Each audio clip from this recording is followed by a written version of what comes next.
जैसे कि आप सभी बच्चे जानते हैं, मेरा नाम रिजवान है। साइंस वन आपका पूरा मैं ही लेने वाला हूँ। एक आध चैप्टर अगर कोई दूसरा टीचर लिया तो लिया, अदरवाइज साइंस वन पूरा हम लोग साथ में पढ़ने वाले हैं। और साइंस वन में टारगेट करेंगे कि 40 मिलना चाहिए। टारगेट तो हाई रखना अपने। हाँ, एक आध मार्क इधर उधर हो गया चल जाएगा। समझ में आ रही बात? लेकिन साइंस वन में और साइंस में बेसिकली आउट ऑफ आपको मिल सकता है आराम से। राइटिंग पे बहुत ज़्यादा मार्क्स नहीं कटेगा, लेकिन हाँ, एवरेज राइटिंग आपकी कम से कम होनी चाहिए। मेन आपका इसका कॉन्सेप्ट है। थियोरेटिकल पे जहाँ गिव रीज़न वगैरह के क्वेश्चन आते हैं वहाँ पर आपको थोड़ा सा मार्क्स कटेगा। अदरवाइज इस तरीके से आपके पेपर पैटर्न ऐसा बन गया है कि मार्क्स कटता ही नहीं। समझ में आ रहा है? मतलब पेपर पैटर्न अभी जैसे ही चैप्टर होगा तो आप पी क्यू सॉल्व करेंगे तो आपको पता चलेगा किस तरीके से क्वेश्चन बना कर रहा है सर। ठीक है, तो आइए शुरू करते हैं हमारा चैप्टर नंबर वन। चैप्टर का नाम है ग्रेविटेशन। क्या नाम है? ग्रेविटेशन। ठीक है, ऊपर लिखा है। अच्छा, ग्रेविटेशन का मीनिंग क्या होगा बताओ? क्या मीनिंग होना चाहिए ग्रेविटेशन का? ग्रेविटेशन का मतलब क्या समझते हैं हम लोग? बोलो। ग्रेविटेशन का मतलब है, ठीक है, attraction towards the centre of gravity. Centre of gravity. अच्छा, अर्थ का सेंटर ऑफ ग्रेविटी किधर है? ये आपका अर्थ है, इधर है। बराबर है।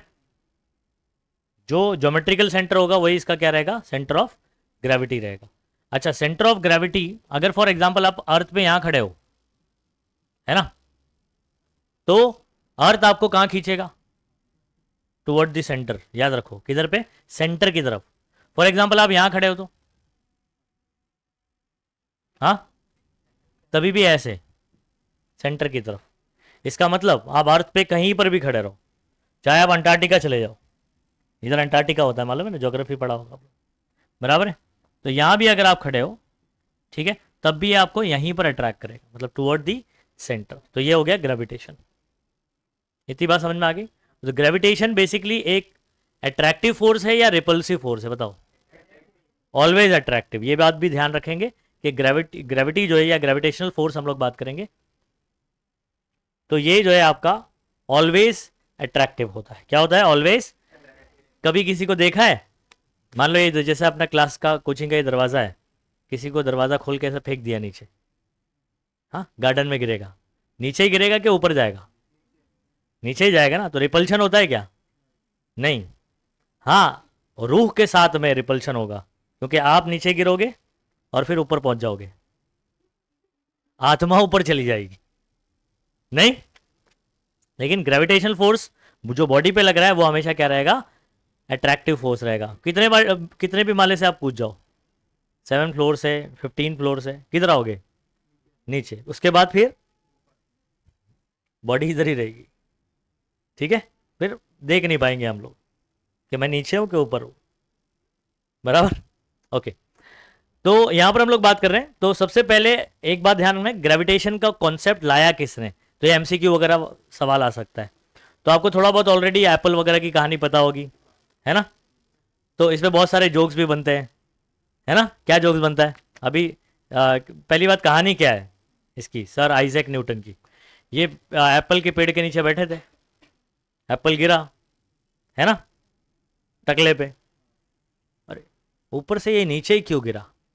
सोच विचार किया भाई साहब ने, और अच्छा, अर्थ का जो है वो ग्रेविटेशनल फोर्स होता है जिसकी वजह से वो अर्थ की तरफ गिरता है। ऐसा सोचा। अब जोक क्या बनता है कि अच्छा है कि वो पेड़ के ऊपर कलिंगड़ नहीं था, है ना? नहीं तो कलिंगड़ अगर सर पे गिरता तो पूरा फिजिक्स ही नहीं होता, साइंस पढ़ते ही नहीं हम। बराबर ना, क्योंकि उसका इन्वेंटर ही नहीं होता। तो ऐसे जोक बनाया करते हैं। तो खैर, साइंटिस्ट का नाम आप अंडरलाइन कर लीजिए कि ग्रेविटेशनल फोर्स के बारे में हमको किसने बताया? किसने बताया भाई? Sir Isaac Newton. अच्छा, एक और बात ध्यान रखो, जो ग्रेविटेशनल फोर्स हम लोग बात करने वाले हैं इस चैप्टर के अंदर, वो जरूरी नहीं है कि अर्थ और कोई ऑब्जेक्ट के बीच में हो, कोई भी दो ऑब्जेक्ट के बीच में ग्रेविटेशनल फोर्स हो सकता है जिसका कुछ मास हो। यानी जैसे आप दोनों बैठे हैं तो आप दोनों के बीच में भी क्या होगा, ग्रेविटेशनल फोर्स होगा, लेकिन ये इतना विजिबल नहीं है। क्या आप देख पा रहे दोनों दूर दूर बैठे हैं, क्या ऐसे चिपक तो नहीं जा रहे? हाँ, उनका मन करेगा तो चिपक जाएंगे, लेकिन क्या फोर्स की वजह से ऐसे चिपक जा रहे हैं? नहीं, क्योंकि इनका मास क्या है, बहुत कम। मास, मास मतलब समझ में आता है? इसी चैप्टर में मास और वेट के बारे में भी डिफरेंस समझेंगे हम लोग। जो आप केजी में बोलते हो ना, जैसे फॉर एग्जांपल आप 40-45 केजी के होंगे, है ना, आप मेरे ख्याल से 30 केजी, 40, ओके। तो ये मास है जो आप केजी में बात कर रहे हैं, बराबर है। और इसी को मैं जब जी की value, acceleration due to gravity, जो कि 9.8 मीटर पर सेकेंड स्क्वायर लेते हैं हम लोग near the surface of the earth, तो उससे मल्टीप्लाई करूंगा तो वेट बन जाता है। तो खैर, आपका क्योंकि मास कम है तो ये जो फोर्स है दोनों के बीच में, ये इतना ज़्यादा विजिबल नहीं होता है, और पहले से भी ये वीक फोर्स है। जितने भी फोर्सेस है ना, हम लोग पूरे फिजिक्स में या पूरे साइंस में जितने भी फोर्सेस बात करते हैं, तो उसमें सबसे वीकेस्ट फोर्स होता है ग्रेविटेशनल फोर्स। हाँ, अच्छा, अब से पहले अभी तक जब आप ग्रेविटेशन के बारे में या साइंस के बारे में नहीं पढ़ा था आपने, ठीक है, तो कभी हम लोग ने फील नहीं किया ना कि मेरे और अर्थ के बीच में कोई फोर्स होगा या हमारे और अर्थ के बीच में कोई फोर्स होगा। लेकिन जब पढ़ते हैं तब हम लोग फील होता है, अच्छा, तभी जब हम लोग बिल्डिंग के ऊपर जाते हैं तो बहुत थक जाते हैं, और जब नीचे उतरते हैं तो आराम से उतर जाते हैं। क्यों ऐसा होता होगा सोचो? अर्थ आपको खींच रहा है अपनी तरफ, और आप उसके अगेंस्ट में जा रहे हैं, है ना, उसके अगेंस्ट में जा रहे हो, वो नीचे खींच रहा है और आप ऊपर जा रहे हो, तो इसलिए थक जाते हो। लेकिन अगर उसकी तरफ ही आएंगे जैसे नीचे उतर रहे होते हैं तो थकते हो? तो आप क्या करते हैं, जब घर जाना होता है, बिल्डिंग में जो रहता है जिनको घर जाना है, तो वो लिफ्ट ऊपर ऊपर कैसे जाएगा? लिफ्ट से। और उतरते वक्त मोस्टली क्या करते हैं, खास करके लड़के, डायरेक्ट सीढ़ी से उतर जाते हैं। बोले क्या लिफ्ट से? समझ में आ रहा है? ओके, तो आप सुनो, ये अर्थ है, ये सर आइजैक न्यूटन बाबा बैठे हैं, एप्पल गिरा। एप्पल किसके टुवर्ड्स गिर रहा है? अगर आप देखोगे तो अर्थ के सेंटर के टुवर्ड्स। अच्छा, अगर यहां देखूंगा ना मैं, जिस सरफेस पर गिरेगा ना, वहां एंगल क्या रहेगा? 90 रहेगा, मतलब सरफेस को परपेंडिकुलर रहेगा हमेशा। मतलब यही पेड़ अगर यहां होता तो एप्पल ऐसे गिर रहा होता ना, तो यहां पर भी कितना होता? हाँ, ऐसा तो नहीं है ना, एप्पल ऐसे गिर रहा है तो यहां से ऐसे गिर जाएगा, तो ऐसे तो फिर स्पेस में चला जाएगा वो। कभी ऐसा देखा पेड़ यहां लगा हुआ है और एप्पल गिरा उधर चला गया? नहीं ना, वर्टिकली डाउनवर्ड गिरता है, यानी सर उसके परपेंडिकुलर। तो बेसिकली ऐसा क्यों होता है? क्योंकि it feels a attractive force towards the centre of the earth. कहां पर? Toward the centre of the earth, तो अर्थ के सेंटर पर होता है। आया समझ में? यहां तक क्लियर है? अच्छा, ये फोर्स सिर्फ एप्पल और अर्थ के बीच में ही नहीं है। ये कौन है? अब बोले सर इतना नजदीक है, मून पेड़ के ऊपर है। अब डिस्टेंस, ये स्केल मत करो उसको, नहीं तो स्केल से मेजर करोगे, अच्छा इतनी दूरी पर होता है, दिखाई तो दिया नहीं कब। तो यहां पर जो है ना, एक डायग्राम के थ्रू बताया गया, मून बहुत दूर रहेगा, ठीक है, लेकिन आपको बता रहे कि मून और अर्थ के बीच में भी कौन सा फोर्स होगा? Gravitational force. अच्छा, मून अर्थ के अराउंड क्या करता है? रोटेट करता है। अब मैं आपको बता रहा हूं, गोल घूमने के लिए भी हमको क्या चाहिए? फोर्स चाहिए। तो फोर्स बेसिकली किस किस के लिए चाहिए होता है, कि क्या चीज के लिए करना होता है? आपको अगर किसी बॉडी को एक्सेलरेट करना है, उसकी स्पीड बढ़ाना है, घटाना है, या उसका डायरेक्शन को क्या करना है, चेंज करना है, तब भी आपको क्या चाहिए होता है? फोर्स चाहिए होता है। अब मुझे एक चीज बताओ, अगर मैंने क्या करा, एक रस्सी से कोई ऑब्जेक्ट बांध दिया, ठीक है, और इसको गोल गोल घुमा रहा हूं, है ना, जैसे कि आगे चल के आप यहां देखोगे,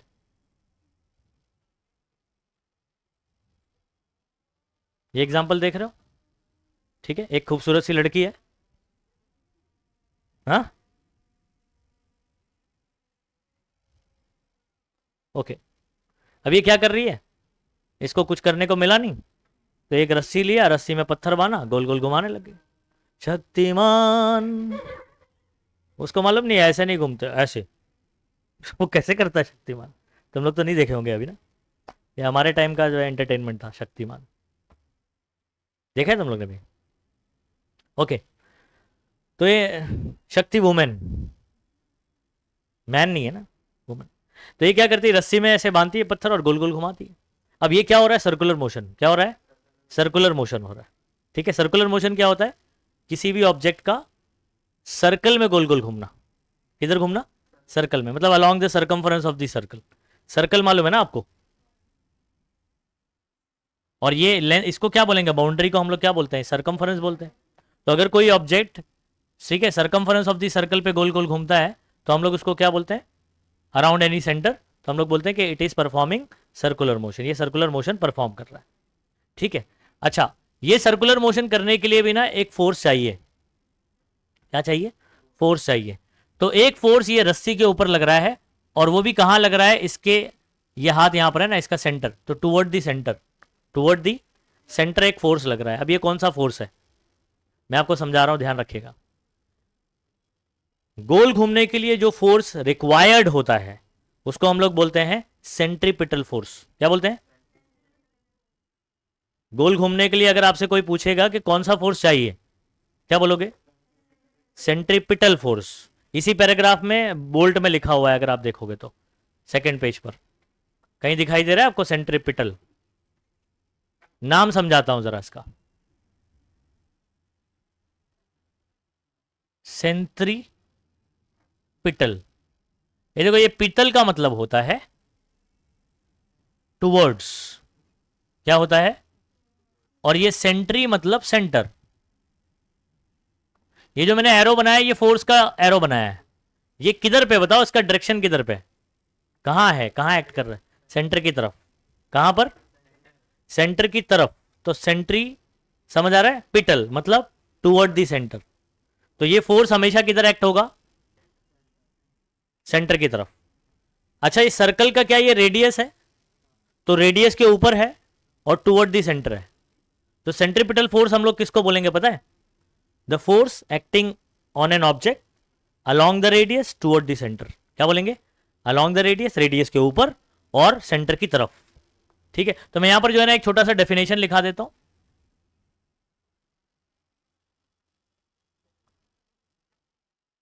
इसको आप नोट कर सकते हो पेंसिल से। थोड़ा सा अलग डेफिनेशन है, टेक्स्ट बुक वाला भी बता दूंगा मैं, आप जो चाहे वो याद कर लो, है ना। सेंट्रीपिटल फोर्स, और इसका एक फॉर्मूला बताऊंगा, वो भी नोट करना।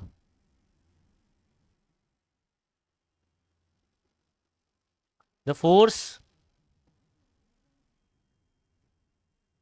acting along acting on an object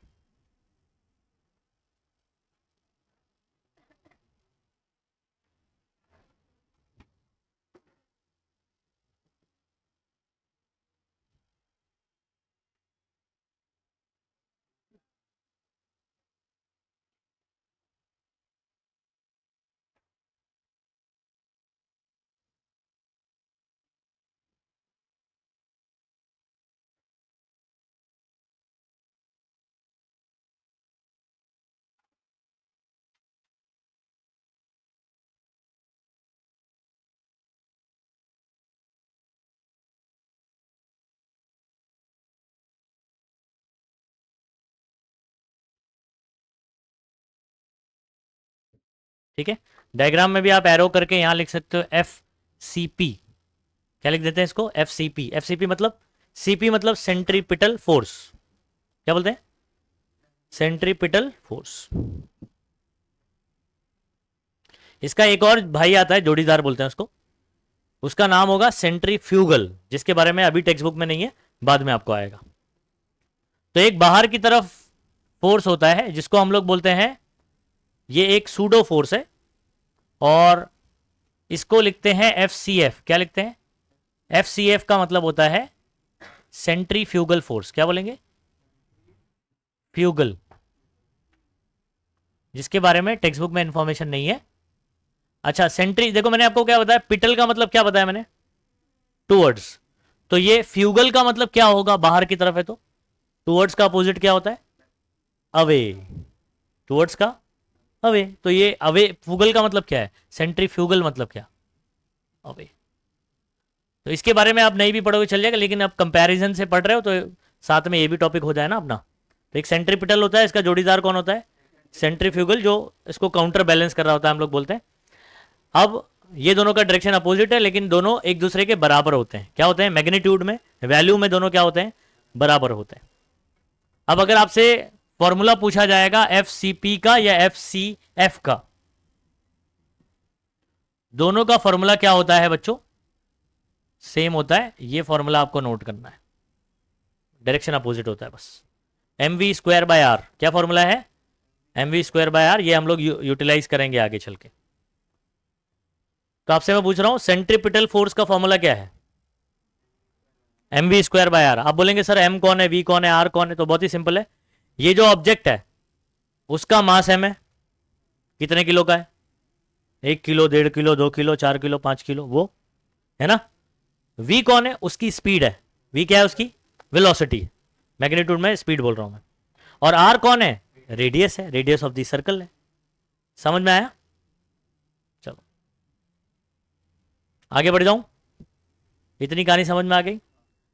अच्छा, फोर्स के बारे में याद रखना एक बात, हमको न्यूटन बाबा ने बताया। किसने बताया? Newton. Newton sir Isaac Newton, इसको न्यूटन बाबा अपन बोले। अच्छा, अभी ये जो सर आइजैक न्यूटन साहब हैं, फोर्स का यूनिट इनके नाम के हिसाब से हो गया। फोर्स का यूनिट न्यूटन, मतलब कितना फोर्स लगा? 1 न्यूटन, 2 न्यूटन, 10 न्यूटन, 100 न्यूटन। तो ये बात ध्यान रखना, फोर्स कोई भी हो उसका यूनिट क्या होगा? न्यूटन होगा। अब ये सब कहां आता है? एमसीक्यू वगैरह में सवाल आता है, ठीक है।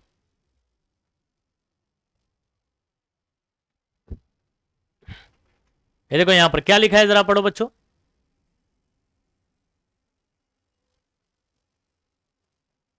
लाइन टू लाइन ना हर एक चीज पढ़ने की जरूरत नहीं होती है, मतलब आप रीड करने के लिए कर सकते हो।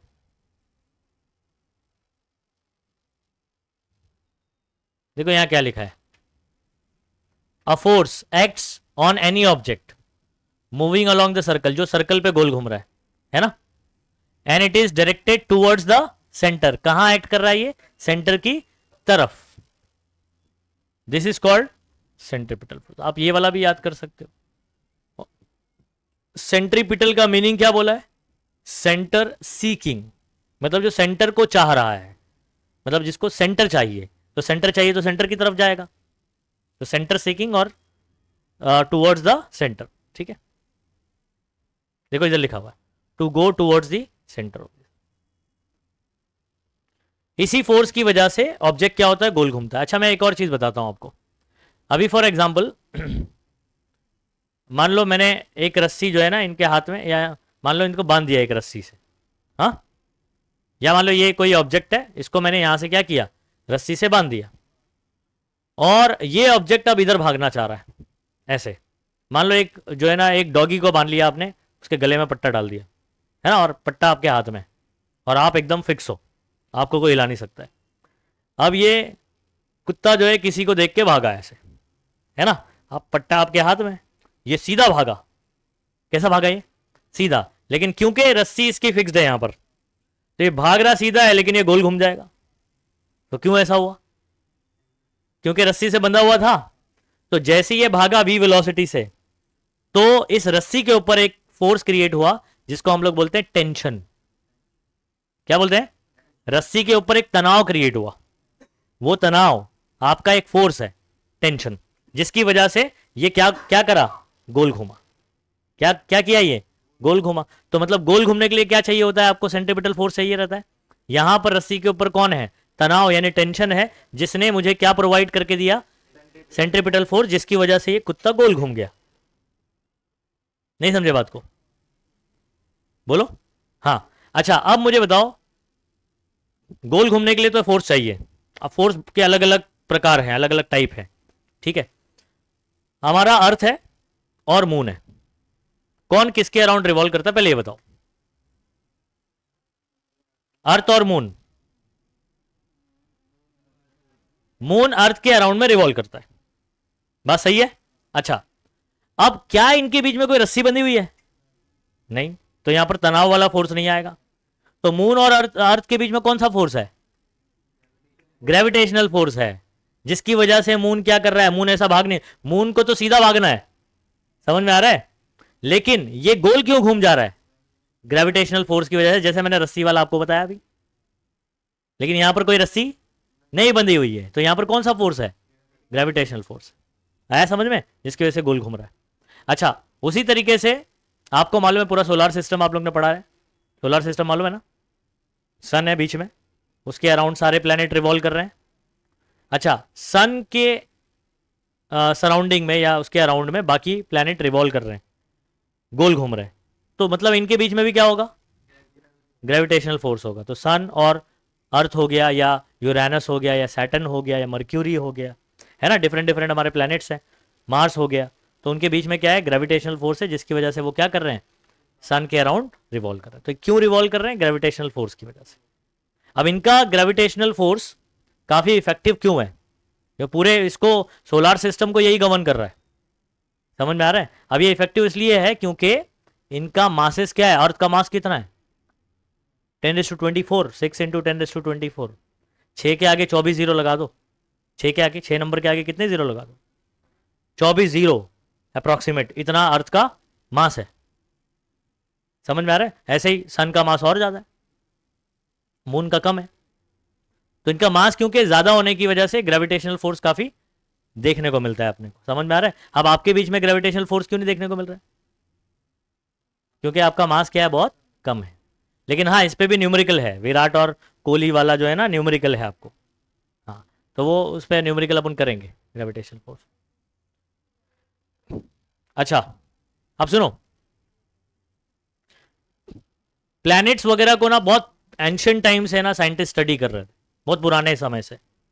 ठीक है, अब हमारे पास गैलीलियो था। गैलीलियो ने एक एक्सपेरिमेंट किया था, वो भी मैं आपको बताता हूँ, और उस पर सवाल भी पूछता हूँ पहले।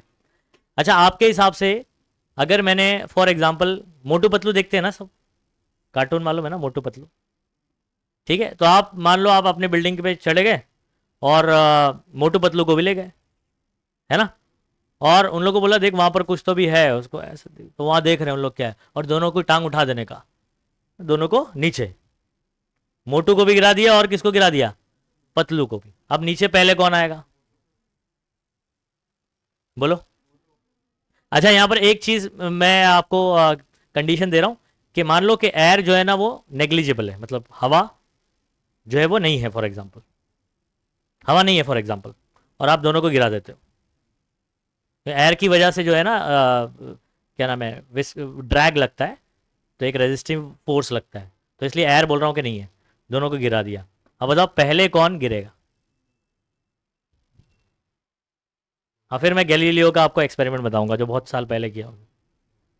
बोलो, क्या लगता है आपके हिसाब से? हाँ, मोटू गिरेगा पहले? बोलो बोलो, ऑप्शन गलत होएगा कोई टेंशन वाली बात नहीं है, आप सीखोगे ही। हर एक का आंसर चाहिए मुझे, बोलो। मोटू?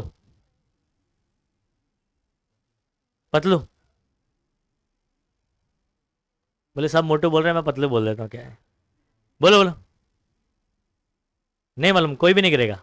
गिरा दिया हमने, गिरना ही है उनको। बोलो। अच्छा, क्या ऐसा भी हो सकता है दोनों साथ में गिरे?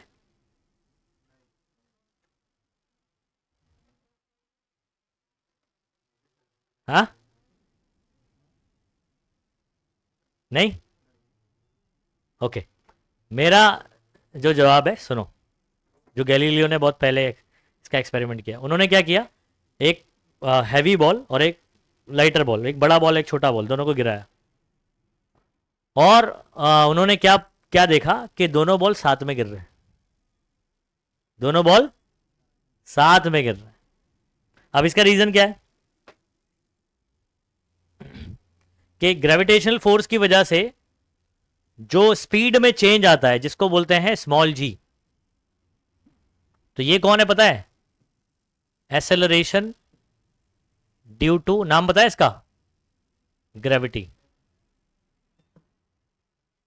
क्या ये near the surface of the earth constant होता है? बोलो।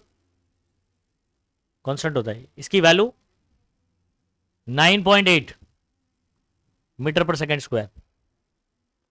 तो तभी तभी के जमाने में स्लो मोशन कैमरा नहीं थे कि वो दोनों को स्लो साथ में गिरते हुए वो बताए, लेकिन उसने देख लिया कि दोनों कैसे गिरे, साथ में गिरे। एक टावर के ऊपर गया, दोनों बॉल गिराया और देखा कि दोनों साथ में गिरे। इसका मतलब क्या हुआ कि जब ऑब्जेक्ट गिर रहा है, ठीक है, तो दोनों में जो वेलोसिटी में चेंज आ रहा है ना, ठीक है, यानी जी, एसेलरेशन मालूम है आपको क्या होता है? What is acceleration? What is acceleration? Velocity में चेंज होने का रेट, मतलब वेलोसिटी कितने स्पीड से बदलेगी, ठीक है, तो वो होता है आपका एसेलरेशन। अब ये किस वजह से आ रहा है? ग्रेविटी की वजह से। किस वजह से? तो ग्रेविटी की वजह से जो इसकी स्पीड का चेंज आएगा और जो इसकी स्पीड का चेंज आएगा वो दोनों क्या आएगा? सेम आएगा। इस वजह से दोनों जब सरफेस पे गिरते हैं तो साथ में गिरते हैं। ये बात आप ध्यान रखना। इसका मैं आपको एक वीडियो भी बताता हूं, चलो।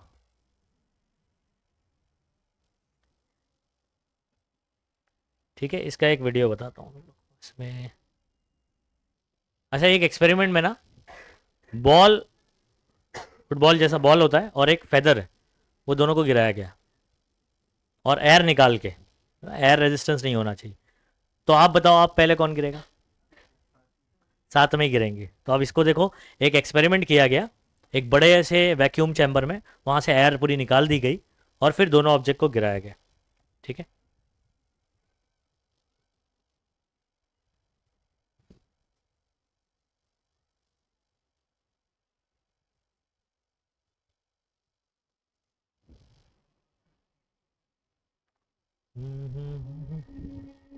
ये देखेंगे सही बच्चे।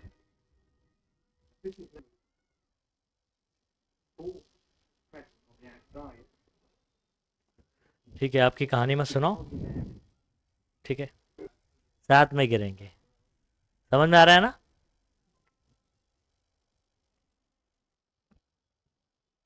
ओके। तो ये गैलीलियो का एक्सपेरिमेंट था, जिन्होंने बहुत साल पहले किया था, और ये अभी कुछ ही 8-10 साल पहले, 10 साल पहले का वीडियो है, जो कि एक वैक्यूम चैम्बर में किया गया है ना। और स्लो मोशन वीडियो तो अवेलेबल है, तो उसके थ्रू आप लोग बहुत आसानी से समझ लिया हमने, बराबर ना। अच्छा, तो गैलीलियो के बाद कौन आए? John Kepler. कौन? केपलर। अब केपलर के 3 लॉ हम लोग पढ़ने वाले, और ये 3 लॉ को यूज करके फिर न्यूटन ने अपना लॉ बनाया। मतलब न्यूटन किसके बाद आया? केपलर के बाद। समझ आ रहा है? तो गैलीलियो के बाद केपलर, केपलर के बाद फिर न्यूटन बाबा है, ठीक है। अच्छा, आप सुनो, इसमें ना एक शेप की हम लोग बात करेंगे, एलिप्स। किसकी बात करेंगे? एलिप्स। तो एलिप्स शेप क्या होता है? आप एक कोन है ना, उसको अगर ऐसा कट कर दोगे ना, तो ये ऐसा शेप मिलेगा आपको उसमें, है ना। इसको क्या बोलते हैं हम लोग? एलिप्स बोलते हैं। और एलिप्स जो है ना, मैथ्स में आप लोग इसको पढ़ते हो, एलिप्स जैसे सर्कल पढ़ते हो ना, वैसे ही एलिप्स होता है, पैराबोला होता है, हाइपरबोला होता है। तो ऐसे कुछ शेप्स है। सर्कल आप जानते हो, सर्कल के बाद नेक्स्ट उसका भाई आएगा एलिप्स। तो एलिप्स के बारे में हम लोग यहाँ पढ़ रहे हैं। तो एलिप्स के बारे में क्या जानना जरूरी है कि जैसे सर्कल में एक ही फोकस पॉइंट होता है, एक ही सेंटर होता है कि नहीं, तो वैसे ही एलिप्स के अंदर कितने पॉइंट होते हैं? 2। तो 2 फोकस होते हैं, याद रखिएगा। कितने फोकस होते हैं? तो कोई भी अगर आपसे ये पूछा जाए कि एलिप्स में कितने फोकस पॉइंट होते हैं, तो 2 फोकस पॉइंट होते हैं। और सर्कल के अंदर एक ही रहता है, वही सेंटर वाला पॉइंट। हमने सर्कल को ऐसे खींच दिया तो सेंटर भी ऐसे बढ़ गया, सर्कल को ऐसे साइड से खींच दिया, ठीक है, एलिप्स बन गया, और इसके फोकस 2। समझ में आ रही बात? ओके, तो इतना ही याद रखो, बाकी ये सब सब कुछ सवाल बनता नहीं है इसमें। मैथ्स का थोड़ा आपको ज्ञान दिया गया है और कुछ नहीं, ठीक है। आ जाओ बच्चों। तो केपलर्स के 3 लॉ हैं, very very important law. Till board exam अगर मैं बात करूं, आपको यूनिट टेस्ट में भी आता है, सेमेस्टर में भी आएगा, फिर आगे जितने भी आपके एग्जाम होंगे उसके अंदर ये तीनों लॉ ज़रूर ज़रूर पूछे जाते हैं। समझ आ रहा है? और बोर्ड का भी इंपॉर्टेंट है, ठीक है। तो हमारे पास केपलर ने जो है ना, बहुत ज़्यादा जो है ना, क्या क्या नाम है, एस्ट्रोनॉमिकल डेटा को स्टडी किया, और उस डेटा के बेस पर 3 लॉ बनाए। कितने लॉ बनाए?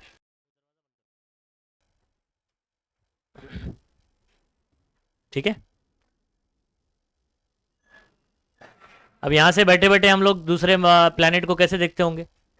टेलीस्कोप से, एस्ट्रोनॉमिकल टेलीस्कोप बोलते हैं उसको। तो उसको यहीं बैठे बैठे ऑब्जर्व करते हैं उनके मोशन को, और उस डेटा के बेस पर किसने? केपलर ने क्या बनाया? 3 लॉ बनाया। कितने लॉ बनाए भाई? 3 लॉ। जिसमें पहले वाले को केपलर फर्स्ट लॉ, दूसरा इसका नाम क्या बोलते हैं हम लोग? लॉ ऑफ ऑर्बिट भी बोलते हैं। तो हर एक का ना दो दो नाम बता रहा हूं मैं आपको, ठीक है। केपलर्स फर्स्ट लॉ का नाम ब्रैकेट में आप लिख सकते हो, लॉ ऑफ ऑर्बिट। तो अभी एग्जाम में घुमाने के लिए ऐसे बोल सकते हैं ना कि state Kepler's law of orbit.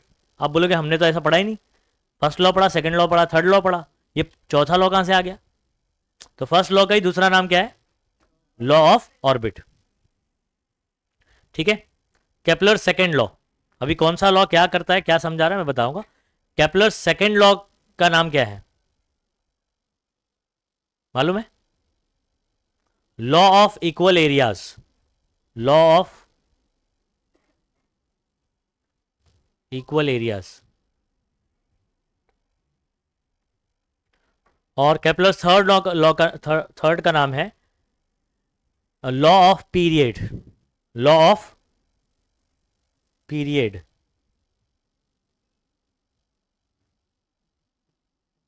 इसको नोट करके रखो, लॉ ऑफ पीरियड, ठीक है। पीरियड मतलब होता है टाइम। अब कौन सा टाइम ये बताता हूं। एक चक्कर के टाइम को पीरियोडिक टाइम बोलते हैं, टाइम पीरियड, ठीक है। चलो अभी बात करते हैं। सबसे पहले आ जाओ यहां पर, पहला लॉ। ये तो ज्योग्राफी से भी आप बता सकते हो बच्चों, ज्योग्राफी का नॉलेज अगर आपको है। ये आपका, हमारे पास फोकस कितने होते हैं? ये एलिप्टिकल शेप है, कैसा शेप है? इसके कितने फोकस होते हैं? दो। अब हमारे पास सन कितना है? एक। तो दोनों फोकस में से किसी एक पर कौन होगा? सन होगा। और इस सन के अराउंड में कौन रिवॉल्व करेंगे? प्लैनेट्स। जैसे हमारा अर्थ है, अर्थ भी हमारा प्लैनेट है, ठीक है। तो बहुत सारे प्लैनेट है जो अर्थ के अराउंड में क्या करते हैं? रिवॉल्व करते हैं। लेकिन क्या ये सर्कल में रिवॉल्व करते हैं? मतलब इसका जो क्या पाथ, जो रास्ता है, क्या वो सर्कुलर है या एलिप्टिकल है? बराबर। इसका शेप देखो ना कैसा है, एलिप्स है। समझ में आ रहा है? तो इसलिए इसको क्या बोलते हैं हम लोग? Law of orbit. मतलब जो ऑर्बिट है ना, उसका शेप कैसा होता है हम लोग इस लॉ में बताते हैं। तो फर्स्ट लॉ में हम लोग क्या बताने वाले हैं? शेप क्या इंफॉर्मेशन देने वाले हैं कि जो प्लैनेट जिस रास्ते पर रिवॉल्व करता है सन के अराउंड में, उसका शेप कैसा है। तो अपन कैसा बोलेंगे? एलिप्टिकल है। समझ आ रहा है? और हम लोग इस लॉ में किसका इंफॉर्मेशन दे रहे हैं? ऑर्बिट का। तो इसलिए इस लॉ का मतलब पहले लॉ का दूसरा नाम क्या है? लॉ ऑफ ऑर्बिट है, ठीक है। आ जाओ, क्या बोल रहे हैं देखो, the orbit of a planet, planet का जो ऑर्बिट है is an ellipse with the sun at one of the foci. इसका क्या मतलब हो गया? वन ऑफ द कब यूज करते हैं हम लोग ग्रामर में, क्या उसमें इंग्लिश में? जब दो चीज हो उसमें से कोई एक पर बोलना है। तो हमारे पास फोकस कितना होता है? दो। तो उसमें से किसी एक पर हमारा कौन है? सन है। तो with the sun at one of the foci. Understood? बहुत आसान है, बोलो केपलर्स फर्स्ट लॉ। बहुत आसान है। मतलब प्लैनेट का जो ऑर्बिट है वो कैसा होता है? एलिप्स है। और सन आपका कहां पर है? विद द सन, सन के साथ में है। और सन कहां पर है? At one of the foci. हो गया यार, समझा? Kepler's first law. दूसरा नाम बताओ पहले Kepler's first law. Law of orbit. क्यों लॉ ऑफ ऑर्बिट? क्योंकि ये लॉ आपको क्या बताता है? ऑर्बिट का शेप बताता है कि ऑर्बिट कैसा है, ठीक है। अब उसको बोल दो, लॉ क्या है? The orbit of a planet is an ellipse with the sun at one of the foci. खत्म हो गया याद, 1 मार्क मिल जाएगा। तो 3 मार्क के लिए पूछ सकता है, 2 मार्क के लिए पूछ सकता है, 3 मार्क के लिए तीनों पूछ लेगा, 2 मार्क के लिए ऐसे भी बोलता है question sometime any two Kepler's law. तो आपको 3 में से जो याद है वो लिख दो।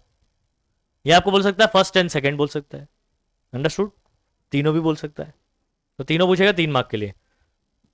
और कुछ समझाने की जरूरत है? समझ गया एकदम अच्छे से? नेक्स्ट कौन है? Kepler second law. Kepler second law का दूसरा नाम मैंने क्या बोला? Law of equal areas. अब क्यों इक्वल एरियाज मैं आपको समझाता हूं, ये बहुत ही इंपॉर्टेंट है, इसको समझना बहुत जरूरी है बच्चों। हाँ, अच्छा फॉर एग्जाम्पल मान लीजिए कि ये आपका अर्थ है। कौन है? अर्थ है। अर्थ जब सन के अराउंड में एक चक्कर लगाता है, तो पूरा एक चक्कर जब लगाता है तो कितना टाइम लगता है बताओ? 24 आवर्स में पूरा एक चक्कर लग जाता है। 365 डेज मतलब 1 ईयर लगता है भाई। सुनो बात को, ज्योग्राफी का अगर नॉलेज होगा तो आपको उस बेसिस पर आप ध्यान रखो। जब ये पूरा सन का एक चक्कर लगा के वापस यहां आएगा ना, तो 1 साल हो जाएगा। अब बोले सर 24 घंटा कब होता है? देखो जब ये ऐसे घूम रहा है ना, ये ऐसे तो जा ही रहा है और साथ साथ ऐसे भी घूम रहा है, समझ आ रहा है? तो जब वो खुद का एक चक्कर लगाता है, कितना, खुद के एक्सेस पर जब ये एक चक्कर लगाता है वापस यहां पर आया, तो ये कितना हो गया? 24 घंटा। याद रहेगा? खुद के एक्सेस पर जब ये एक चक्कर लगाता है तो 24 आवर्स लगता है, लेकिन जब सन के अराउंड में एक चक्कर लगाता है तो अर्थ अगर है तो ये 365 डेज और 6 आवर्स लगते हैं। कितने? बोले सर ये तो नहीं सुना था हम लोग ने, एक साल मतलब 365 दिन ही समझा था। कौन बताएगा? 6 आवर्स बोला मतलब क्या हो गया? अभी हाँ, लीप ईयर का फंडा आएगा इधर से, ठीक है? देखो एवरी ईयर जब आपका प्लैनेट सन के अराउंड रिवॉल्व करता है तो 365 दिन और कितने, 6 घंटा होता है। दूसरे साल फिर से किया, एक चक्कर लगाया, 365 दिन 6, पिछले साल वाला 6, अभी का 6, 12 घंटे एक्स्ट्रा हो गए। फिर से एक चक्कर लगाया, 18 हो गए। फिर से एक चक्कर, यानी 4 साल हो गए अभी, तो 24 घंटा मतलब एक दिन 365 days plus 1 days 360 days 366 days. अब लीप ईयर आ गया ना, 4 साल में लीप ईयर नहीं होता एक, फैब में 28 की जगह 29 डेज नहीं होते, हर साल 28 होते हैं लीप ईयर में। हाँ, तो ये इसकी फंडा समझ में आ रहा है क्यों ऐसा हो रहा है? अच्छा, अब मैं आ रहा हूं केपलर सेकंड लॉ पे वापस। थोड़ा सा यहां पर हम लोग ने जनरल नॉलेज डिस्कस कर लिया।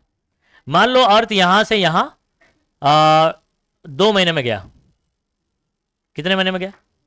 2 महीने में गया, ए से बी, ठीक है? और कोई पाथ ले लेता हूं, for example C to D भी ले सकता हूं, ई टू एफ ले ले रहा हूं मैं। यहां से यहां भी ये कितने महीने में गया? 2 महीने में गया। हाँ, अब बोले सर वहां ज्यादा डिस्टेंस ट्रेवल किया है। तो यहां पर क्या होता है, जब ये यहां होता है ना तो यहां इसकी स्पीड बढ़ जाती है। जब सन के नजदीक रहता है तो स्पीड क्या हो जाती है? बढ़ जाती है। और जब ये दूर होता है तो स्पीड क्या हो जाती है? घट जाती है। तो कम स्पीड से जाएगा तो 2 महीने में कम डिस्टेंस कवर किया, है ना? और ज्यादा स्पीड से जाएगा तो ज्यादा डिस्टेंस कवर किया। लेकिन अभी एक बात समझना, हम लोग एक लाइन ड्रॉ करते हैं, इसको बोलते हैं लाइन ज्वाइनिंग। क्या बोलते हैं? किसके बीच में? Sun and the planet. Line joining the sun and the planet. ये सन है, ठीक है? ये कौन है? प्लैनेट। इन दोनों के बीच का लाइन ज्वाइनिंग हो गया। अच्छा, जैसे ही प्लैनेट आगे बढ़ रहा है तो ये जो, कभी आप लोग घर में झाड़ू लगाया है? लगाते हो ना? नहीं लगाते? झाड़ू कैसे लगाते हैं आप? झाड़ू कैसे लगाते हैं? ऊपर ऊपर से लगाते हैं। बच्चे लोग को देखा कभी ऐसे? क्योंकि हाइट कम रहती है उनकी, झाड़ू ऐसा पकड़ा और ऐसे लगाते हैं, है? समटाइम अम्मा के मुंह पे भी मार देते हैं ऐसे, बराबर? आप सुनो, तो ये बेसिकली क्या कर रहा है? स्वीप कर रहा है। क्या कर रहा है? तो ये जो लाइन देख रहे हो ना, जैसे प्लैनेट ई टू एफ आएगा तो ये जो लाइन ज्वाइनिंग है स्वीप कर रहा है और यहां पर कुछ एरिया कवर कर रहा है। इतने हिस्से में झाड़ू लगा दिया। हाँ, कितने महीने में?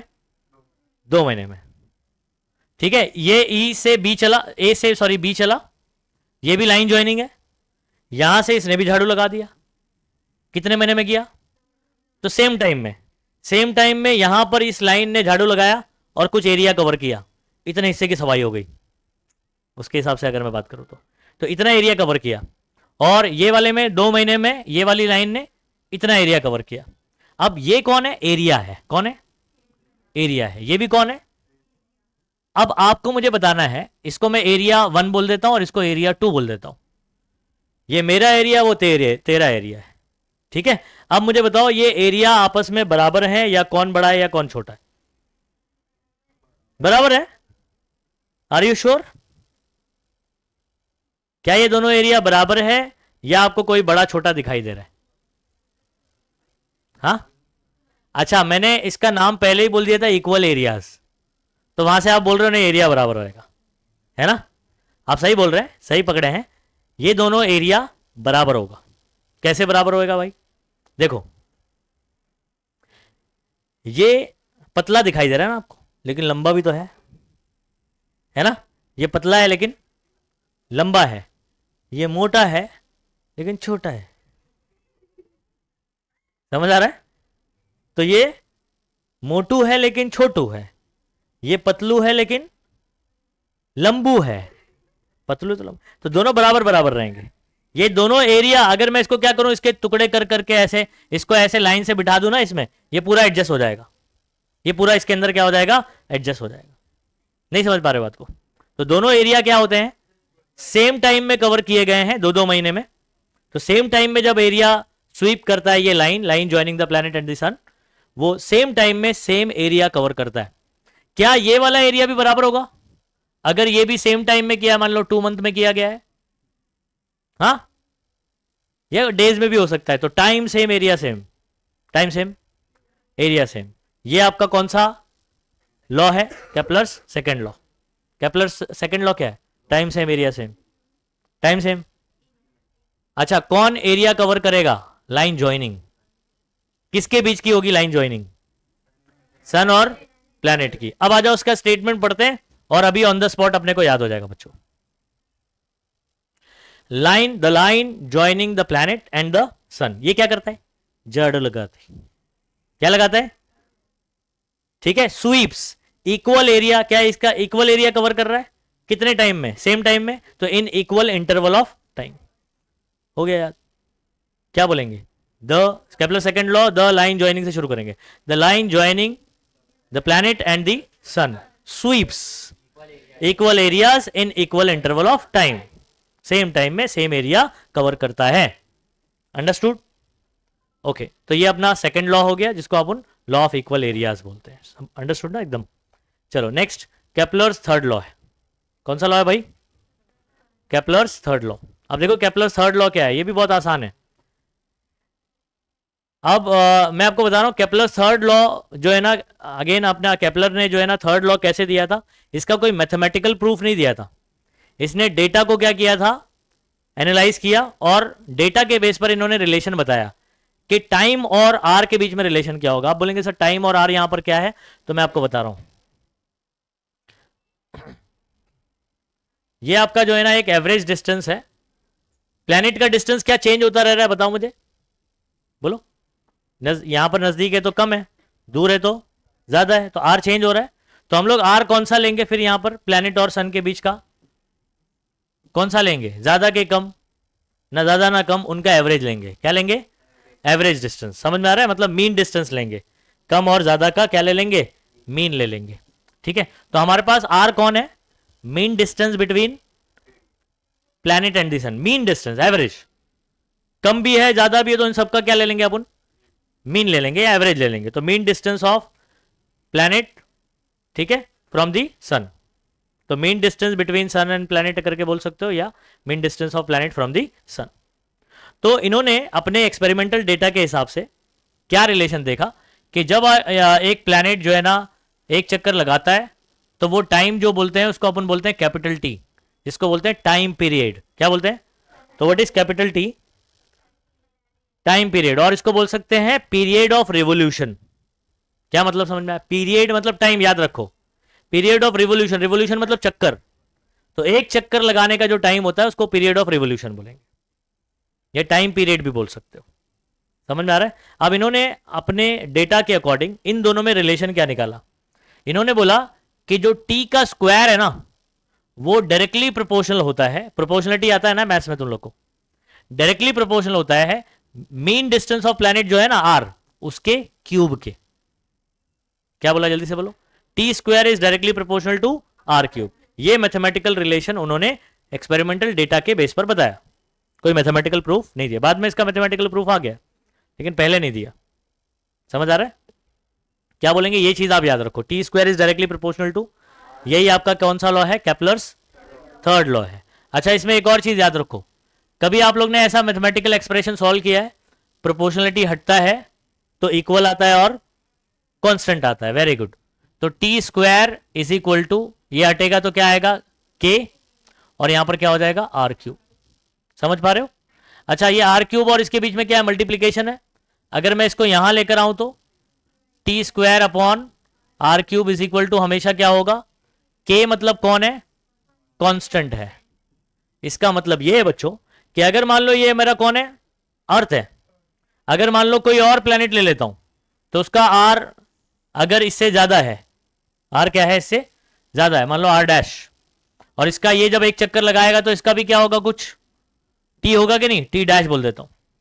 तो इसका अगर मैं फॉर्मूला निकालता हूं, टी डैश का स्क्वायर हो जाएगा और अपॉन में क्या हो जाएगा, आर डैश का, ये भी के बराबर होगा, ये भी किसके बराबर होगा, तो कोई भी प्लेनेट के लिए, किसके लिए बोल रहा हूं, कोई भी प्लेनेट के लिए T square upon R cube उसका क्या रहेगा, कांस्टेंट रहेगा। ये हमको किसने बताया, केपलर्स ने बताया। तो ऐसा नहीं है कि ये सिर्फ अर्थ के लिए वैलिड है, ये कोई भी प्लेनेट के लिए वैलिड है। अंडरस्टूड। आप केपलर्स थर्ड लॉ क्या है, कैसे याद करेंगे, ये आपको एक्सप्रेशन समझ में आ गया, क्या बोला मैंने, टी स्क्वायर, अच्छा ये गलत लिखा है इधर, हाँ आपकी बुक में क्या प्रोपोर्शनलिटी साइन बराबर लिखा है,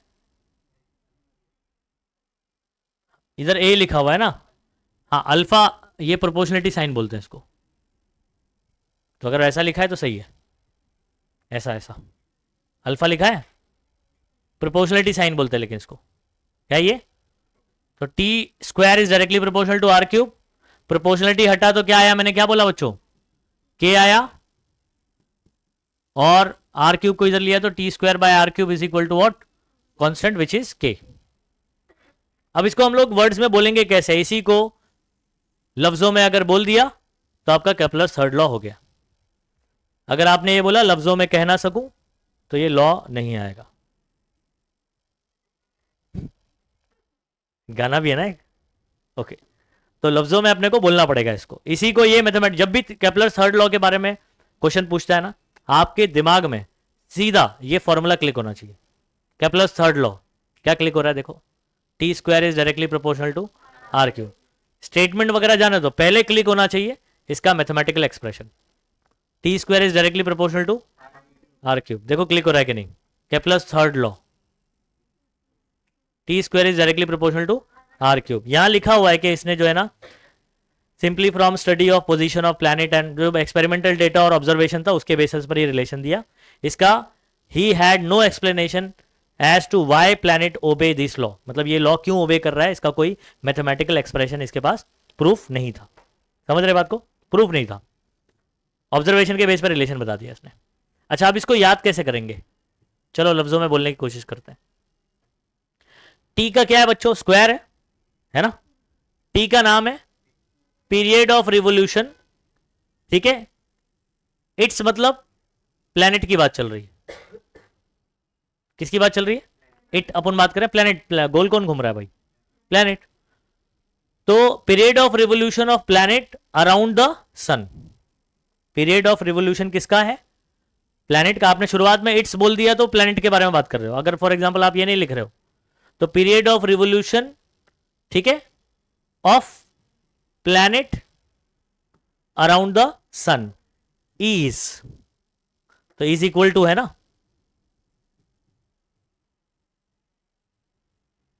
तो इसको क्या पढ़ रहा हूं देखो, टी स्क्वायर, तो स्क्वायर ऑफ टी, टी कौन है, period of revolution of planet around the sun, इसमें बहुत अच्छे से स्पेसिफाई हो जाता है, आप इट्स बोलोगे तो आपको खुद नहीं समझ में आ रहा है इट क्या, किसके बारे में बात चल रही है, प्लैनेट के बारे में बात चल रही है, तो अगर आप इसको नहीं लिखते हुए ऐसे लिख सकते हो, स्क्वायर ऑफ टी, टी कौन है, period of revolution of planet around the sun, period of revolution of planet, of बहुत आ रहा है, period of revolution of planet around the sun is directly proportional to, is directly proportional to the, इधर कौन है, are का क्या है, क्यूब है, तो क्यूब ऑफ, देखो यहां पर क्यूब ऑफ, मैंने आपको कौन बताया आर क्या है, क्योंकि आर तो कंटिन्यूअसली चेंज हो रहा है ना, तो आप उसमें से कौन सा आर लोगे, तो मीन डिस्टेंस लेंगे, क्या लेंगे, मीन डिस्टेंस, तो आर को बोलते हैं mean distance of planet from the sun, planet का एवरेज डिस्टेंस है, मीन डिस्टेंस है कहां से, सन से, फ्रॉम द सन, हो गया। तो अगर आप ये नाम याद कर लेते हो कि टी का नाम क्या पढ़ा जाएगा, आर का नाम क्या पढ़ा जाएगा, तो मैथमेटिकल एक्सप्रेशन आपको बताने में कोई दिक्कत नहीं होगी। टी का नाम क्या बताया मैंने, period of revolution of planet around the sun, R का नाम क्या बताया मैंने, mean distance of planet from the sun, समझ में आ रहा है। अब इसको कैसे बोलेंगे जरा चेक करो, square of time period of revolution या period of revolution of planet around the sun is directly proportional to cube of mean distance of planet from this. खत्म हो गई बात। तो इसलिए बोला कि ये याद रखोगे तो ये याद रखने की जरूरत नहीं रहेगी आपको, क्योंकि इसी से आपको वो याद हो जाएगा अपने आप। ठीक है, तो मैथमेटिकल एक्सप्रेशन को आपको वर्ड्स में बोल देना है, आपका लॉ कंप्लीट हो गया। अच्छा, ये लॉ में हम लोग किसके बारे में बात कर रहे हैं? टाइम के बारे में, पीरियड के बारे में। इसलिए इसका थर्ड लॉ का नाम क्या बताया मैंने आपको? लॉ ऑफ पीरियड बताया। बोलो समझ में आ गया? चलो नेक्स्ट आगे बढ़े। तीनों लॉ बहुत ही इंपॉर्टेंट है, मार्क करके रखिएगा। ठीक है, अच्छा ये तीनों लॉ न्यूटन के लॉ का बेस बने। तो न्यूटन का लॉ इनके बाद आया। न्यूटन्स लॉ हम लोग क्या पढ़ते हैं, सुनो। न्यूटन्स हमको क्या बताता है भाई? ये फॉर्मूला बताता है। अब ये इस पे आपको बोर्ड एग्जाम में सवाल भी पूछा हुआ है, मैं बताता हूं क्या सवाल आपको बनाया गया। ये प्रोपोर्शनलिटी साइन है अगेन। अच्छा, मैथमेटिकल भाषा में अगर मैं बात करूं तो मल्टीप्लिकेशन को जो है ना प्रोडक्ट भी इस्तेमाल करते हैं। क्या बोलते हैं, क्या वर्ड इस्तेमाल करते हैं? प्रोडक्ट। मल्टीप्लिकेशन के लिए क्या इस्तेमाल करते हैं? प्रोडक्ट। और जो डायरेक्ट सामने सामने उसको बोलते हैं डायरेक्टली प्रोपोर्शनल, और जो अपॉन में होता है उसके लिए क्या बोलते हैं? Inversely proportional. ऐसा इसलिए बोला जाता है, डायरेक्टली प्रोपोर्शनल में अगर ये बढ़ेगा तो ये भी बढ़ेगा, जब दोनों एक दूसरे को, ये बढ़ा तो ये भी बढ़ा, तो बोलते हैं डायरेक्ट रिलेशन है दोनों के बीच में। क्या रिलेशन है? और अगर ये घटा तो ये भी घटेगा, तभी भी इनका क्या रिलेशन है? डायरेक्ट, क्योंकि सेम सेम चल रहा है। वो बढ़ेगा तो ये भी बढ़ेगा, वो घटेगा तो ये भी घटेगा। तो ये ऊपर वाली जो क्वांटिटीज है ना वो डायरेक्टली प्रोपोर्शनल क्यों है? क्योंकि इसके बढ़ने से ये भी बढ़ जाता है। अच्छा, डिस्टेंस से ये इनवर्स रिलेशन क्यों, अपॉन में क्यों आ गया? क्योंकि इसके बढ़ने से ये घट जाएगा और इसके घटने से ये बढ़ जाएगा। तो जब उल्टा रिलेशन होता है तो हम लोग बोलते हैं इनवर्सली प्रोपोर्शनल। क्या बोलते हैं? बहुत सिंपल रिलेशन है मैथ्स, ये मैथ्स को समझो अच्छे से। तो हमारे पास ये फॉर्मूला है, इसको हमको याद करना है, और ये फॉर्मूला याद हो गया ना बच्चों तो आपका लॉ भी याद हो जाएगा। मैंने अगेन आपको बोला कि अगर मैथमेटिकल एक्सप्रेशन याद है, जैसे मैंने केप्लर्स थर्ड लॉ बताया आपको, वैसे ही अगर ये वाला याद कर लो, न्यूटन्स लॉ ऑफ ग्रेविटेशन भी आपको याद हो जाएगा, यूनिवर्सल लॉ ऑफ ग्रेविटेशन। देखो एफ जो है ना फोर्स, वो डायरेक्टली प्रोपोर्शनल होता है पहले वाले दो बॉडी है ना, दोनों के बीच में ग्रेविटेशनल फोर्स है। हो सकता है एक अर्थ हो और दूसरा कोई मून हो या कोई भी ऑब्जेक्ट हो, या हम हो सकते हैं, यहाँ पर कोई दो बॉडी हो सकती है जिसका कुछ मास m1 और m2 है। तो ये फोर्स जो है ना m1 के मास पे भी डिपेंड करता है और m2 के भी डिपेंड करता है। तो इन दोनों के बीच में क्या है? मल्टीप्लीकेशन। मल्टीप्लीकेशन को हम लोग जब डेफिनेशन में यानी लॉ में लिखेंगे तो इसको बोलेंगे प्रोडक्ट। क्या बोलेंगे? ठीक है, तो ये कौन है? फोर्स ऑफ अट्रैक्शन है दो बॉडी के बीच में। ये डायरेक्टली प्रोपोर्शनल है किसके? Product of mass of two body, मतलब दो बॉडी के मास के मल्टीप्लीकेशन के, यानी प्रोडक्ट के, डायरेक्टली प्रोपोर्शनल। और एफ जो है ना बच्चों, ये अभी inverse square law of distance हम लोग आगे चल के एक डेरिवेशन प्रूफ करेंगे, इसी के बाद है। तो ये F is inversely proportional to square of distance. क्या बोला मैंने? Inverse square law of distance बोलते हैं इसको, ये प्रूफ करेंगे आगे चल के अपन। तो फोर्स जो है ना वो डिस्टेंस के इनवर्सली प्रोपोर्शनल होता है और डिस्टेंस के स्क्वायर के इनवर्सली प्रोपोर्शनल होता है। क्या होता है? डिस्टेंस के स्क्वायर के इनवर्सली प्रोपोर्शनल होता है। अगर मैं इसको कंबाइन कर दूं तो इधर तो सेम ही है ना, तो यहां पर कंबाइन करके कैसे बनता है ये law? F proportional to m1 m2 ऊपर रहेगा और डी स्क्वायर किधर आ जाएगा? अच्छा, अगेन आपको एक चीज मालूम है कि प्रोपोर्शनलिटी हटता है तो क्या आता है? कांस्टेंट आता है। तो यहां पर आपका जो कांस्टेंट आएगा वो इक्वल, और यहां पर कौन आ जाएगा? Capital G. अब ये जी कौन है? Gravitational constant, universal gravitational constant. क्या बोलते हैं इसको? अब इसमें सवाल पूछा जाता है आपको, यूनिवर्सल ग्रेविटेशनल कांस्टेंट। अच्छा, यूनिवर्सल क्यों बोल रहा हूं उसको? अगर बच्चों अर्थ और हमारी बात हो रही है तभी भी हम दोनों बॉडी के बीच में जी कांस्टेंट रहेगा, या मान लो कोई दो ऑब्जेक्ट, मतलब हम विराट कोहली और क्या नाम है धोनी के बीच में, ऐसा आपको क्वेश्चन दिया हुआ है, कोई दो पर्सन के बीच में बात हो रही है, उधर पे भी ग्रेविटेशनल कांस्टेंट क्या रहेगा? जी रहेगा। सन और कोई प्लैनेट के बीच में, या प्लैनेट और कोई दूसरे प्लैनेट के बीच में बात हो रही है, तभी भी ये क्या रहने वाला है? सेम रहने वाला है। इसलिए हम लोग ने क्या बोला इसको? Universal gravitational constant. अगर ये डिफरेंट डिफरेंट ऑब्जेक्ट के लिए बदल रहा होता तो ये फिर यूनिवर्सल नहीं होता। अब यूनिवर्सल क्यों बोला गया समझ में आ गया? कोई भी दो बॉडी आ जाए उसमें कैपिटल जी यही रहेगा, फिक्स रहेगा, प्रोपोर्शनलिटी कांस्टेंट, और इसकी वैल्यू 6.67 10⁻⁻11 न्यूटन मीटर स्क्वायर पर केजी स्क्वायर इसका यूनिट है बच्चों। ये पूरा वैल्यू आपको विद यूनिट याद करना है। कितने लोगों को ये याद है ऑलरेडी? हाँ, याद है?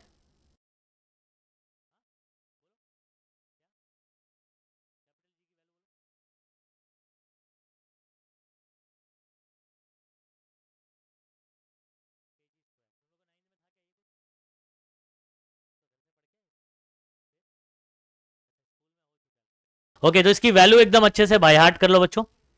इसकी वैल्यू है 6.67 इंटू 10⁻11 न्यूटन मीटर स्क्वायर पर केजी स्क्वायर। क्या वैल्यू है? 6। ऐसे ही आपको याद करना है, समझ आ रहा है? स्कूल में सीना चौड़ा हो जाएगा, याद रखना। जब भी ये चैप्टर शुरू होगा, किसी ने, कोई टीचर ने आपको पूछ लिया कि भाई what is the value of capital G universal gravitational constant, और आपने बोल दिया ऐसे 6.67 10⁻11 न्यूटन मीटर स्क्वायर पर केजी स्क्वायर, ठीक है? तो क्या वैल्यू है जल्दी से बताओ कैपिटल जी की वैल्यू। अभी देखो इसके अंदर ना कंफ्यूजन होता है, स्मॉल जी भी आता है इसी चैप्टर में। स्मॉल जी आपका एसेलरेशन ड्यू टू ग्रेविटी है, उसको क्या बोलते हैं? उसकी वैल्यू 9.8 मीटर पर सेकेंड स्क्वायर है।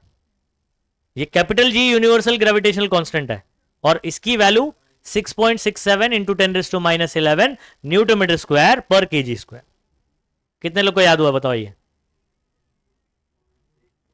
अभी से हंस रहा है, ये स्कूल का सिचुएशन अभी से ही सोच रहा है। याद हुआ? याद हो जाएगा आराम से। 6.67 इंटू 10⁻11 न्यूटन मीटर स्क्वायर पर केजी स्क्वायर। ऐसे बहुत सारी वैल्यूज है।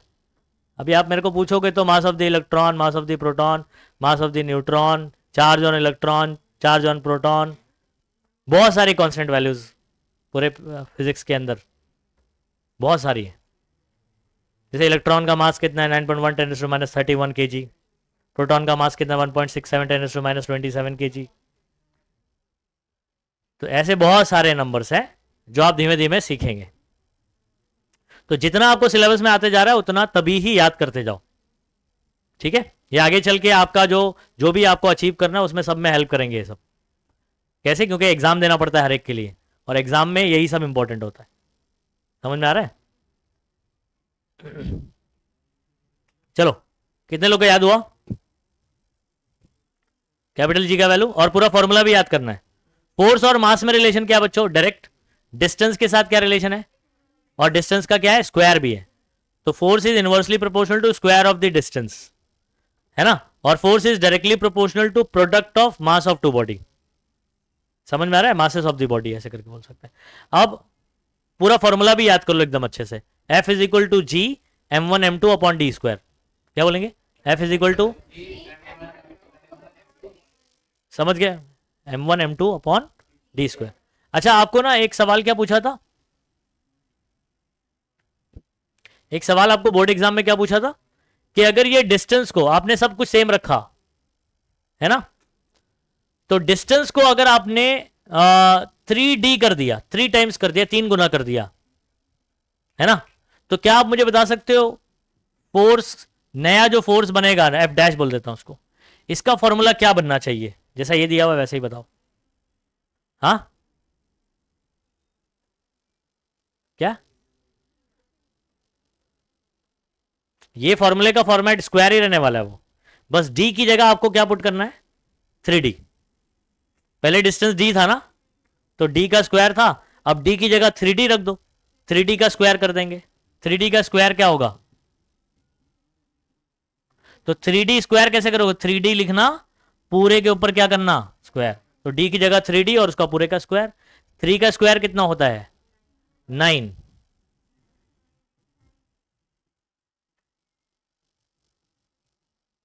इतना समझ में आया? तो नया फोर्स आपका ये होगा। अब सुनो एक और इंपॉर्टेंट बात, ये जो देख रहे हो ये टर्म किसके बराबर है? एफ के। यहां दिखाई दे रहा है क्या आपको? ये इसकी जगह क्या लिख सकता हूं मैं? जी m1 m2 upon D square की जगह क्या लिख सकता हूं? एफ, मतलब एफ और अपॉन में क्या हो जाएगा? 9। तो नया फोर्स जो है वो एफ डिवाइड बाय 9 हो जाएगा। समझे? चलो एक और क्वेश्चन देता हूं। अगर आपने 3D के बजाय मान लो 2D कर दिया तो क्या बनेगा, जल्दी से चलो, ये बोर्ड में पूछा हुआ सवाल बजाओ। हाँ, f/4 हो जाएगा। Very good. क्या किया आपने, इधर पे आपने 2D रखा, 2 का स्क्वायर कितना हो जाएगा 4, तो 4D स्क्वायर है ना, तो 4 बचेगा, ये इसकी जगह f आ जाएगा, f/4 आ जाएगा। अब ऐसे ही बताओ अगर मैं इसको 4D कर दूं तो f/16, खत्म, लॉजिक क्लियर एकदम, अंडरस्टूड। अच्छा एक और सवाल आपसे पूछता हूं, फोर्स बढ़ा या घटा डिस्टेंस बढ़ाने से, एक्सप्रेशन देख के डिसाइड करो। एफ डैश जो है इनमें बड़ा कौन है, अगर मैं आपसे पूछूं एफ डैश बड़ा है या एफ बड़ा है, एफ बड़ा है। क्यों, क्योंकि एफ को डिवाइड बाय 9 करूंगा तब जाके एफ डैश आएगा। तो मतलब डिस्टेंस बढ़ाने से फोर्स क्या होता है, कम होता है। इधर रिलेशन क्या है इन दोनों के बीच में, इसको बढ़ाऊंगा तो ये क्या होगा, इसलिए तो इनवर्स है। तो डिस्टेंस बढ़ाओगे फोर्स क्या होगा, कम होगा। आई होप समझ में आ गया, बोर्ड का क्वेश्चन भी डिस्कस कर लिया हम लोग ने। हाँ, अब आ जाओ लॉ याद कर लेते हैं। फॉर्मूला कितने लोग ने याद कर लिया इसका, F is equal to G m1 m2 upon D square. क्या बोलेंगे, F इज इक्वल टू, सबको याद हो गया, क्या बोलेंगे जल्दी बोलो। ठीक है, ये कौन से फोर्स का फॉर्मूला है, ग्रेविटेशनल फोर्स का फॉर्मूला जो अभी आपने याद किया। दो बॉडी के बीच में ग्रेविटेशनल फोर्स कितना होगा, G m1 m2 upon D square. G की वैल्यू 6.67 10⁻11 न्यूटन मीटर स्क्वायर पर केजी स्क्वायर। ठीक है, अच्छा अब उसी एक्सप्रेशन को आपको लफ्जों में बोलना है बच्चों। कैसे बोलना है, लफ्जों में। ठीक है, Newton's universal law of gravitation, again important law है। वो तीनों जो पढ़ा है वो भी इंपॉर्टेंट है, ये वाला लॉ ये भी इंपॉर्टेंट है। कितने मार्क के लिए पूछा जाएगा, 2 मार्क के लिए पूछा जाएगा। स्टेटमेंट लिखो, फॉर्मूला लिखो। ठीक है, अब इसको लिखेंगे कहां से, ठीक है यहां से, अकॉर्डिंग टू दिस थियरी की जगह क्या लिखेंगे, अकॉर्डिंग टू, ठीक है, अकॉर्डिंग टू न्यूटन्स बोल सकते हो। ठीक है, let to Newton's to formulate his theory of universal gravity, according to Newton बाबा, अकॉर्डिंग टू, या न्यूटन थियरी भी लिख सकते हो आप।